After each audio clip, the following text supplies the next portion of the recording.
My entitled family copied my condo keys, trashed my place, and tried secretly moving my golden sister in while I was overseas. So I set a trap that got the cops involved and completely destroyed her reputation, career, and golden child crown. Hey Reddit, got a wild one about my family, my sister, and a condo that turned into ground zero for entitlement. Didn't plan it, but it taught me real quick what happens when you finally draw a line they can't cross. So let me just say this. If you ever want to know what family favoritism looks like in 4K quality, you should have come to my house growing up. My parents weren't even slick about it. I was the built-in workhorse, the one who never caused problems. And my sister Jessica was, well, imagine someone who's allergic to effort, but thinks she deserves VIP treatment everywhere she goes. Yeah, that's her. Alex, early 30s now, network engineer. I like systems, I like fixing problems, and I'm damn good at what I do. But before all that, back when I was in college, I had to grind harder than anyone I knew just to keep the lights on. Meanwhile, Jessica, the golden child, was living in what basically looked like a sponsored Instagram ad. She had her tuition paid in full by my parents, brand new furniture in her student apartment, and a little shiny SUV parked outside that she called her baby. You know what my baby was? A rust bucket truck I bought off Craigslist that coughed smoke like it was vaping. I rebuilt half the engine myself in the middle of a Chicago winter. My gloves froze to the damn wrench. Jessica? She was posting beach selfies from Miami on spring break. Trip paid for by mom and dad, of course. It wasn't even subtle. My parents had this whole, well, Alex can handle himself. Jessica just needs a little more help speech they pulled out every time I brought it up. Translation: we're gonna spoil her rotten, and you're gonna shut up about it. The birthdays tell you everything. My 21st landed on a Tuesday. I remember because I'd just pulled a double shift at the warehouse. Got home, dead tired, grabbed a microwavable pizza, and ate it while I was still in my work boots. Parents called me. Quick, happy birthday, proud of you, son, and hung up because they were busy. That was it. No cake, no dinner, not even $20 slipped in a card. Jessica's 21st, though? Whole different story. They rented out some rooftop bar downtown. DJ, catered food, balloons, the works. She got pulled out onto the patio at midnight, and bam, brand new red car waiting for her with a giant bow on it like she just won The Price is Right. Everyone cheered. She cried. My parents hugged her like she'd just cured cancer. And me? I was standing in the back of the crowd clapping like an idiot, thinking about the truck I had to jumpstart with a hammer half the time. That was the theme of my life. Her being pampered for doing nothing. Me being praised for independence, while being left to survive on scraps. I can't tell you how many times my dad would look me dead in the eyes and say, "I'm glad you don't need much from us." "You're strong, son." "Yeah, thanks, Dad." Yeah. Really appreciate the emotional support while I'm eating dollar store ramen for the third week straight. By the time I graduated, I was burnt out but sharper than ever. Because surviving that grind teaches you things. You learn discipline, you learn not to complain, and you learn sarcasm is basically free therapy. I used to joke with my buddies, my parents gave me character development instead of rent money. But here's the funny part. That grind is also the reason I ended up being good at my job now. Network engineering is all about finding problems, patching them, making things run smooth. Guess I've been doing that since I was a teenager. Just the system I was fixing was my own damn life. So yeah, that was the backdrop. Years of being the family workhorse while Jessica was handed the princess package. At the time, I thought it was just unfair. Later, I realized it was actually the best training for what was coming. Because once I got out on my own, I wasn't about to let anyone walk over me. See, when you grow up in a house where your birthday is a microwaved pizza, while your sister gets a red bow car reveal, you develop this little switch in your brain. Mine flipped into permanent, prove them wrong mode. And that's exactly what I did. I climbed, I saved, I made moves. And when I finally got the keys to my own place, that was the first time I thought, now they can't touch me. Or at least, that's what I thought. But if you know anything about entitled families, you know it's never that simple. When I finally got my degree and landed a decent job in IT, I made myself a promise. I was going to build something that no one could take from me. That's when I started my Fortress Fund. Nobody knew about it. Not my parents, not Jessica, not even my buddies. I played broke in front of everyone because if my family caught even a whiff of extra cash, they'd try to redistribute it straight into Jessica's lifestyle fund. So I lived lean.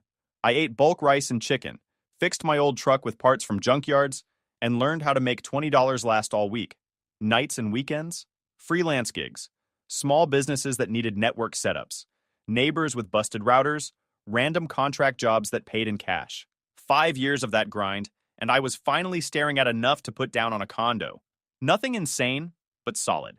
Two-bedroom, decent part of the city, hardwood floors that needed sanding but had potential. When I signed the deed and walked in with just a folding chair and a backpack, I swear I felt 10 feet tall. For the first time in my life, I wasn't renting. I wasn't crashing on anyone's couch, and I wasn't living in some shoebox student place. This was mine. The first night, I ate delivery pizza sitting on the floor. Best damn pizza I ever had. I furnished the place slow. Couch from Craigslist, dining table. I refinished myself. A TV I saved up for. Every piece felt like a trophy. I'd sit there at night, look around, and think, no one can touch this. That was my mistake, assuming my family would respect boundaries they never had in the first place. Work was taking off too. I'd moved up from grunt IT guy to handling major projects. My boss pulled me aside one day and hinted about opportunities overseas, London offices that needed steady hands. It wasn't official, but it was the first time I felt like maybe, just maybe, I was breaking free not just financially, but professionally.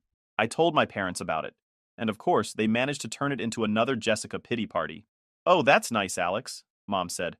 "But Jessica's been having such a hard time lately. Maybe she'll find her calling soon." Right.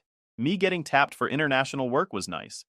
Jessica bouncing between jobs like a pinball was finding her calling. Dad just grunted and asked if I was going to help Jessica with her rent if she got behind. Classic. And then came the night Jessica showed up at my condo. I was on the couch, feet up, enjoying the rare peace of my own place when I heard a knock. Not the casual neighbor knock. This was aggressive. I opened the door, and there she was, suitcase in each hand, mascara streaked down her face like some bad soap opera actress. "Alex, I need to stay here," she blurted, before I could even say hello. "My roommate kicked me out. She's insane. I didn't even do anything." I leaned against the doorframe, crossed my arms, and looked at her. "If she kicked you out, Jess, trust me, you did something."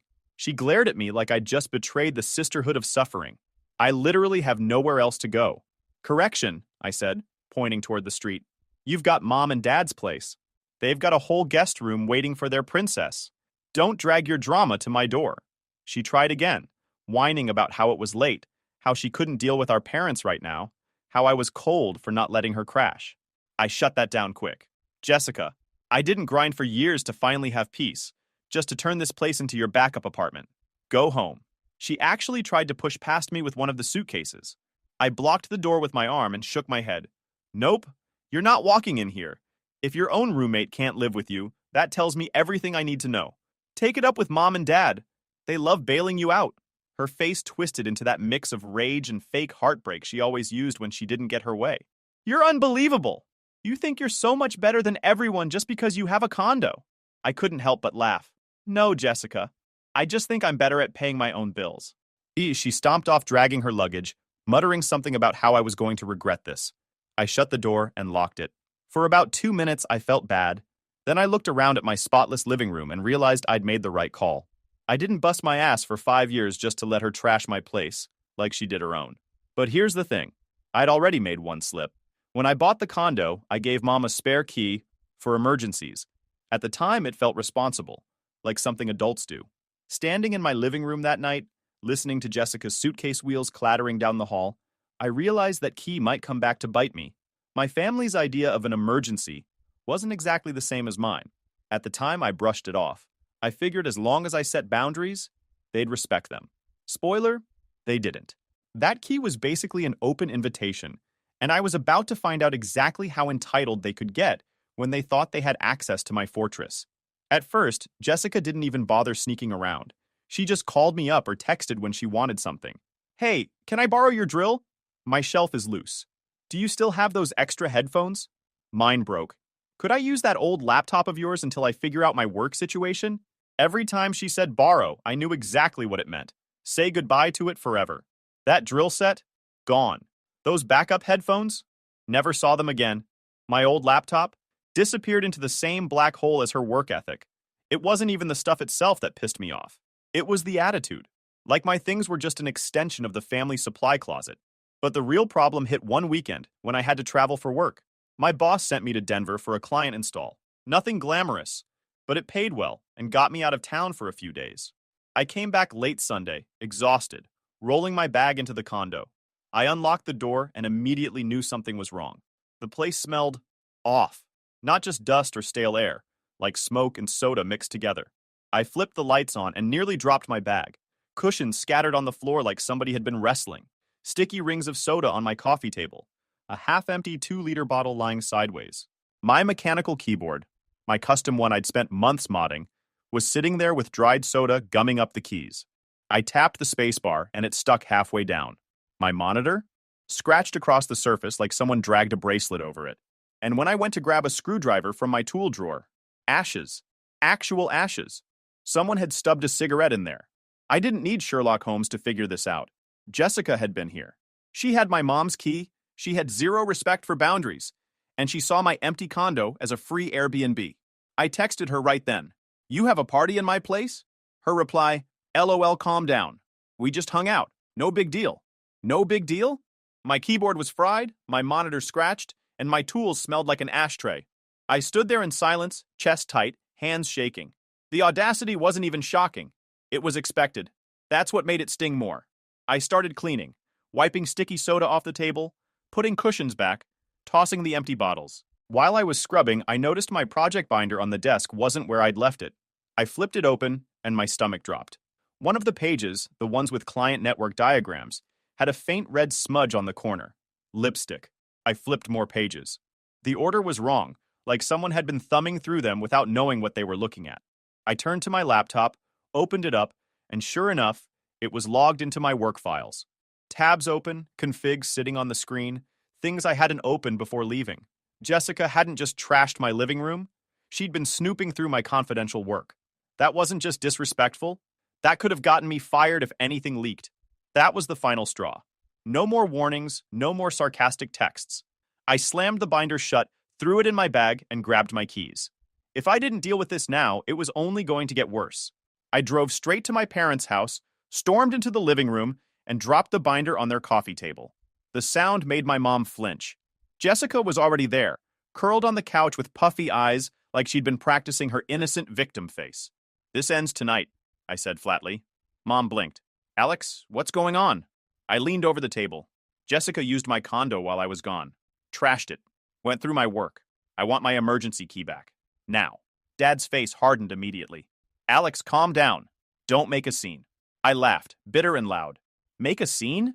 My living room looks like a frat house, my keyboard is toast, and my confidential client work has her lipstick on it. This isn't a scene. This is me laying down a line. Mom jumped in, voice syrupy. "Honey, please, you're overreacting. Family shares? It's Jessica's home too, in a way." I stared at her like she'd just told me the earth was flat. Her home? Did she pay a cent for it? Did she sign the deed? Number. It's mine. You gave her access to my life, and she stomped all over it. Jessica sniffled, squeezing fake tears out. "I just wanted to feel closer to you, Alex. You're always so distant. Why can't you just support me for once?" I snapped back. "Support you? You've had support your whole life. You don't borrow. You take. You don't respect anything. And you think everyone else is supposed to clean up after you. I'm done." That's when Dad leaned forward, his go-to lecture face on. "Alex, you're the man of this family. It's your duty to take care of your sister. You've always been strong. She needs you." I shook my head, laughing at the absurdity. "No, Dad. I'm not the family's safety net. I'm not a free upgrade for Jessica's life. I'm your son, not her provider. If you want her taken care of, you do it. Don't shove that burden on me." The room went tense. Jessica cried harder. Mom wrung her hands. Dad glared. I didn't care. "The key," I said, low and sharp. "Now, or I'm changing the locks tomorrow and sending you the bill." For a long moment, nobody moved. Then Mom sighed, stood up, and walked into the kitchen. She came back with the spare key in her palm, trembling like I was forcing her to hand over a family heirloom. "Here," she whispered. "But you're making a mistake." I snatched it, pocketed it, and stood tall. "No, I'm fixing one." Without another word, I turned and walked out. Jessica's fake sobs followed me to the door, Dad muttering under his breath, Mom clutching her chest like I'd stabbed her. Driving back to my condo, I gripped the steering wheel tight. Relief settled in. Finally, the drawbridge was up. The fortress was secure again, or so I thought. When I walked inside, I sat down at my desk and stared at the mess of sticky notes and project binders that Jessica had rummaged through the night she trashed my place. The lipstick smudge was still there, like some weird graffiti tag she'd left behind. The key was back in my pocket, yeah, but I knew my mom. Handing it over that night wasn't her waving the white flag. It was her giving me just enough rope, hoping I'd relax, while they cooked up the next entitled stunt. I called the only person in the family who wasn't allergic to common sense, Uncle Mark. He picked up on the second ring, voice dripping with sarcasm like always. Well, well, well. If it isn't my favorite nephew. What's wrong? Mom treating your condo like a community center again? I didn't even bother denying it. I laid it all out. Jessica's party, the trashed setup, the lipstick, the copied key. By the time I finished, Mark was laughing. Not because it was funny, but because he'd been predicting this exact circus for years. Alex, you're playing checkers with people who think they're playing chess. They don't respect boundaries. They respect leverage. Burn the game board. That was his phrase. Burn the board. He said it like it was the simplest thing in the world. I leaned back in my chair, annoyed. Yeah, easy for you to say. What do you want me to do? Sell the condo and live under a bridge? Mark snorted. Not sell. Outsmart. You want to keep your fortress? Fine. But make it a fortress even they can't breach. You've got that London trip coming up, don't you?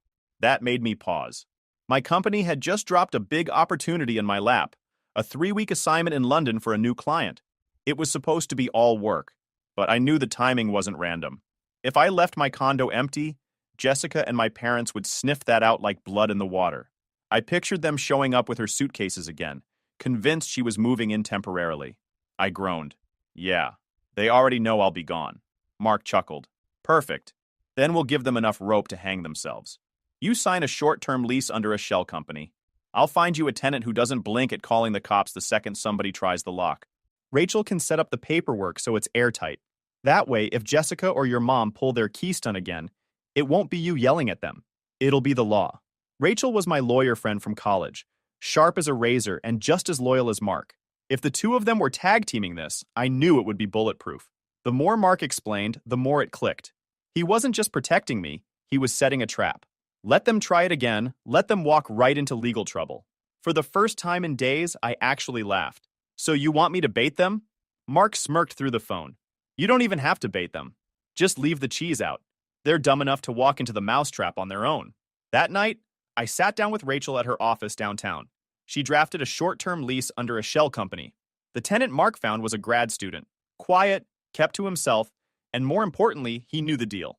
If anyone tried the door, he was to treat it like a break-in. No hesitation. Call the police. Meanwhile, I started moving my valuables. I didn't trust Jessica not to smash something just for fun if she ever got inside again. My high-end tools, monitors, even some binders. I boxed them up and shifted them to a storage unit under my LLC that Rachel set up. Every trip felt like a covert operation. I'd load my trunk at night, drive across town, unload quietly. Nobody could know. The funny part? My parents thought I was just working late. Mom even texted me, "Don't overwork yourself, sweetie." Jessica was saying maybe she'll stay at your place when you go to London, so you don't have to worry. I almost laughed out loud in the middle of the storage unit. She really said that, like, it was the most natural thing in the world. Jessica squats at my place, I don't have to worry.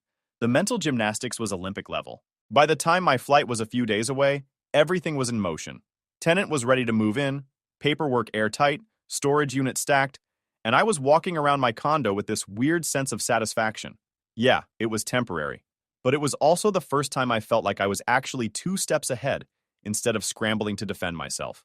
On the morning I left, I did one last sweep through the condo. The air smelled clean, furniture minimal since most of my stuff was locked away. It didn't feel like my fortress at that moment. It felt like a trap disguised as an apartment, and I couldn't wait for them to step into it. At the airport, waiting for boarding, I shot Mark a text. Drawbridge up, bait set. He replied instantly, "Can't wait to see the look on your dad's face when the cops treat him like a trespasser. Don't worry, I'll keep you updated. Enjoy London." I grinned at my phone, already picturing it. For once, the game wasn't theirs. It was mine. London had me busy right away. Still, even while I was knee-deep in work, the thought kept looping in my head. If they try anything, they're not walking into my condo. They're walking into a trap. Sure enough, day 2 into the trip, Jessica decided to be herself. I'm sitting in a conference room in London, half awake, when my phone buzzes. I open it, And there it is, a close-up photo of a shiny copied key resting in her hand. She must have duplicated Mom's key before I took it back.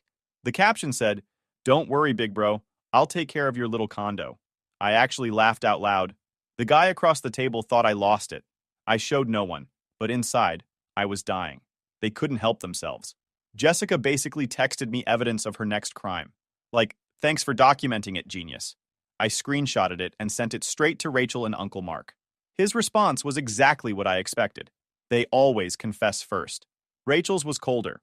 Good. Now we'll have proof when we file trespass. Fast forward a few hours. It's early morning back home when my building manager shoots me a text. He says 2 women, one younger, one older, showed up with luggage. I didn't even need names. That was Jessica and my mom, no doubt. Apparently, they were insisting they were supposed to move in. And then my tenant messaged the group chat Rachel had set up for emergencies. He said they were trying a copied key in the lock, but he had the swing bar latched, so even if it turned, they weren't getting in. He didn't open. Instead, he told them flat out he was the lawful occupant on the lease and was calling the cops. That's when I stepped out of the meeting and leaned against a glass wall like I was watching a movie unfold in real time. My tenant had the whole thing on video. Jessica jamming the key, Mom whispering coaching lines like she's a safecracker. You could practically smell the entitlement through the clip. The tenant did exactly what we told him, called the cops, handed over the lease paperwork Rachel had prepared, and kept recording. Within minutes, security showed up, followed by 2 officers. From what I was told, Mom tried her polite but smug routine. She kept saying, "We're family. This is my son's place." The officer shut that down real quick. "Doesn't matter, ma'am. You're not a resident here. You can't enter." Jessica went full victim mode, pointing at the door, saying I wanted her there, that she had nowhere else to go. Meanwhile, she's literally standing there with a copied key in her hand. The tenant didn't flinch, just told them to take it up with my lawyer, then slid Rachel's business card under the door like a mic drop. And here's the kicker. Neighbors started poking their heads out. You live in a high-rise, everyone knows everyone's drama. People were watching Jessica argue with cops while dragging her suitcase like she'd been evicted. My mom tried to save face, but you can't talk your way out of a cop explaining trespass law in front of half the floor. By the time it was done, the officers warned them both about criminal trespass, and security logged the whole incident. The tenant sent me another clip, this one of my mom muttering about misunderstandings while Jessica sulked in the hallway. The door shut. Scene over. I sat there in London with my phone buzzing nonstop from missed calls. First, it was my dad, angry texts demanding I call him. Then Jessica calling me a monster and accusing me of setting her up. Mom tried guilt, saying it was all a misunderstanding. I ignored them all. Instead, I signed Rachel's paperwork digitally to move forward with the official trespass complaint. It felt different this time. Usually I'd be heated, ready to argue back. But instead, I was calm. They had played themselves. I didn't yell, didn't beg, didn't explain. They tried to let themselves in with a copied key, and the law did the yelling for me. Uncle Mark, of course, couldn't resist. He texted me later that day. "Building security told your mom good people don't copy keys." I nearly spit out my coffee. That line made my entire week. When the dust settled, I went back to work like nothing happened. Walked around London in the evening, grabbed some food, and let the city noise drown everything else out. For once, I wasn't the guy cleaning up the mess. I wasn't patching it over to keep the peace. I was just watching them crash into the walls I'd finally built. And trust me, that was better than any argument I could have ever won. The next morning in London, Rachel emailed me the digital forms. The police report for criminal trespass was ready, and the complaint was waiting. I signed it. I clicked my name onto the dotted line, and that was it. Jessica and my parents weren't just annoying anymore. They were officially trespassers. Uncle Mark called right after. "Finally, kid! You've stopped playing their family board game and moved into real life. Paperwork doesn't care about crocodile tears." He wasn't wrong, and I knew my parents were about to prove him right. Sure enough, my phone lit up with their names over and over. I ignored the first few, but curiosity got me on the 5th call. Dad's voice came through hot. "You've humiliated us, Alex. Do you even realize what you've done? You had police at the door. Neighbors saw everything. Our family name is dirt now, because of you." I kept quiet for a second, just letting him dig his own hole. He kept going. "You don't call the cops on your own blood. You handle things like a man, privately. But no, you wanted to make a scene." When he finally stopped, I just said, "Dad, she copied my key and tried to break in. That's not family business. That's trespassing." He scoffed so hard I could hear it through the phone. "Trespassing? She's your sister. If she has a key, it's because this is her home too. I laughed. Couldn't help it. Her home? She doesn't pay a dime for it. This isn't a family cabin. It's my condo. That's when Mom jumped in. She must have been on speaker. Her voice was sharp, all fake sweetness gone. You trapped her, Alex. You made her look like a criminal on purpose. What kind of brother does that? She was only trying to keep your place safe while you were gone, and you turned it into a police matter. Do you have any idea how cruel that is? I almost dropped the phone. Safe? She texted me a picture of the copied key like it was a trophy. That's not keeping it safe. That's bragging about breaking in. Mom ignored it, like she always does when the facts don't fit her version. You've embarrassed me in front of the neighbors. Do you know how humiliating it is to have police treat me like some stranger? All because you can't handle things like family. Jessica's voice cut in then. She must have grabbed the phone. Her tone was pure venom. You set me up, Alex. You wanted this. You left that guy in your condo to make me look bad. You knew I'd check on the place, and you turned it into some trap. I shook my head, pacing around my hotel room. No, Jess, you weren't checking on the place. You rolled up with suitcases. You were moving in. She snapped back instantly. Because I thought you needed me. You're never home. I was trying to help, and now you've ruined my life. I almost laughed again, but I held it. Jess, you ruined your own life. All I did was sign paperwork. Click. The call ended. They hung up on me. I thought that was the peak, but no. The fallout was just warming up. By the end of the week, gossip had spread across the family like wildfire. A cousin texted me.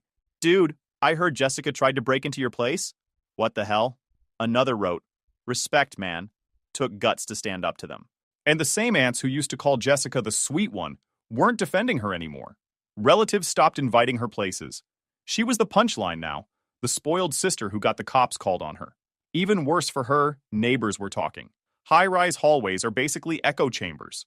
Everyone saw her suitcase, saw the cops, saw my mom arguing. The building had receipts, and people love a good story. Jessica couldn't spin her way out of that. Then came the real hit, her job. Jessica had been clinging to some admin position she bragged about online, posting like she was climbing the corporate ladder. But apparently her boss heard about the police report, probably through the same gossip train, and didn't want the company associated with her drama. Uncle Mark texted me the news before Jessica even did. Congrats, she's unemployed. Turns out companies don't love employees famous for breaking into condos. Not long after, Jessica herself messaged me. It wasn't an apology. It was fury. This is your fault. You ruined my reputation, Alex. You cost me my job. I can't show my face anywhere now. You destroyed me. I typed back, no, Jess. You destroyed yourself. I just stopped cleaning up after you. Silence after that. Meanwhile, Mom doubled down. She sent another rant, accusing me of letting outsiders like Uncle Mark and Rachel poison me against my own family. According to her, I was manipulated into turning on Jessica. Not once did she admit Jessica copied a key. Not once did she admit they tried to force their way into my condo. They weren't sorry. They weren't even embarrassed about the break-in. They were just mad I hadn't buried it for them. But here's the thing. I didn't need them to admit it. The police report was filed. Jessica's reputation was tanked. She was already on thin ice at work, and the police report pushed her out. And for the first time, I wasn't the one scrambling to patch things up. I sat in my London hotel room that night, looking out over the city, and felt calm. They wanted me to feel guilt, to back down, to make it all disappear. Not happening. For once, the law and reality were doing the work I'd been begging them to do for years. And honestly, watching them choke on their own entitlement tasted better than any family dinner peace talk ever could. When I flew back from London, the city felt different. Not because it had changed, because I had. My condo wasn't just four walls anymore. It was proof that I could finally stand my ground, and no amount of whining or family guilt trips could pry me off it. The tenant's short lease ended right as I got back. Place spotless, key returned to Rachel. My fortress was mine again. It didn't take long for the circus to show up. 3 days after I was home, my phone lit up with a FaceTime call from my mom. Normally, I'd hit decline, but I was curious. I answered. There they were, Mom, Dad, and Jessica, crammed together at the kitchen table like they were staging a hostage video. Mom leaned in first, fake warmth dialed up to 11. Alex, sweetheart, she started, her voice trembling just enough to seem rehearsed. We've been talking, and we feel like maybe things got a little out of hand. It's time to put this behind us, don't you think? I stayed quiet, let her dig. Dad jumped in next, tone sharp but trying to sound reasonable. You've made your point. You wanted boundaries, fine. But filing a police report? That's too far? You're hurting your own blood. Family doesn't do that. Jessica sat back, arms crossed, face red like she'd been crying. When she finally spoke, it was bitter and shaky. You ruined my life, Alex. I lost my job because of this. Everyone thinks I'm some criminal. Do you even care? I was your sister. I smirked at the screen. Was? You planning on resigning the position? She glared, eyes wet, but didn't answer. Mom tried again, her voice climbing higher. Please, Alex. Just withdraw the complaint. We'll forget all of this happened. It doesn't have to go any further. That's when I laughed. Not mocking, just sharp enough to cut. Forget it happened? You mean after you copied my key, trashed my place, and tried to move Jessica in while I was overseas? That's not something you sweep under a rug. That's criminal trespass. And guess what? I already filed the report. Dad's jaw tightened. So that's it? You'd rather see your sister dragged through court than protect your own family? I leaned back in my chair, arms folded. Protecting my family is exactly why I filed it. Protecting myself from my family. You've treated my place like it's a free Airbnb since I bought it. Now there's a paper trail that says, not anymore. Jessica slammed her hand on the table. You're pathetic. All this just to feel powerful? You've turned into some cold, heartless... I cut her off. No, Jess. I turned into a guy who got tired of being your doormat. Big difference. The silence after that was thick. Mom's eyes darted back and forth, like she was looking for the right script and had lost the page. Dad rubbed his forehead, muttering something about pride and stubbornness. Finally, Mom tried one last angle. If your grandmother were alive, she'd be ashamed of you for turning your back on your sister. I stared at her through the screen. If she were alive, she'd be ashamed of you for raising a daughter who thinks stealing a key and breaking into someone's home is fine, as long as she cries about it after. That landed. Mom's face went pale. Dad looked away. Jessica's mouth opened, but no sound came out. I ended the call without saying another word. Uncle Mark called me later that night, already grinning through the phone. Let me guess. They tried the guilt angle? Begging and guilt, I said. Like clockwork. He laughed. And you didn't budge. That's my boy. Welcome to the other side of freedom. And he was right. For the first time in years, I wasn't drowning in their chaos. I was standing on solid ground, my own ground, watching them scramble for once. Jessica's reputation was gone, her job was gone, and her golden child safety net had ripped wide open. My parents couldn't spin it or cover it up. And me? I was finally untouchable. The fortress was mine, and so was my peace. YouTube just dropped this new hype feature. If you're hooked on this story, smash that hype button. It tells YouTube this video deserves to blow up, and it keeps even crazier stories coming your way.